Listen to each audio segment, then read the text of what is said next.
వివరాలు చూద్దాం. మాజీ ప్రధాని అటల్ బిహారీ వాజ్పేయికి స్వాతంత్ర సమరయోధుడు, బెనారస్ హిందూ యూనివర్సిటీ వ్యవస్థాపకుడు స్వర్గీయ మదన్ మోహన్ మాలవీయకు కేంద్ర ప్రభుత్వం భారతదేశ అత్యున్నత పౌర పురస్కారం భారతరత్న ప్రకటించింది.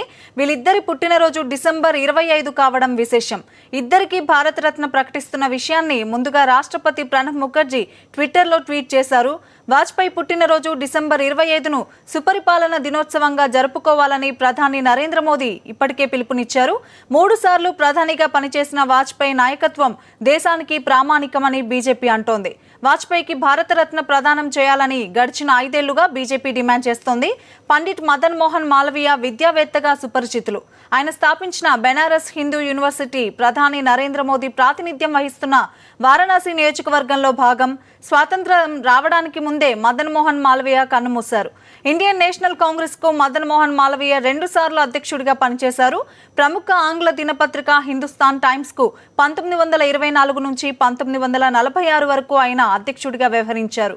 హిందీ భాషకు ఎనలేని సేవ చేశారు. ఆయన భారతరత్న అవార్డు కింద ఎటువంటి నగదు బహుమతి అందజేశారు.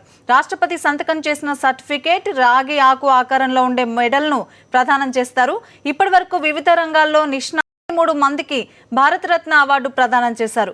గత ఏడాది నవంబర్లో క్రికెటర్ సచిన్ టెండూల్కర్ కు, ప్రముఖ శాస్త్రవేత్త సిఎన్ఆర్ రావుకు అప్పటికే యూపీఏ ప్రభుత్వం భారతరత్న ప్రకటించింది.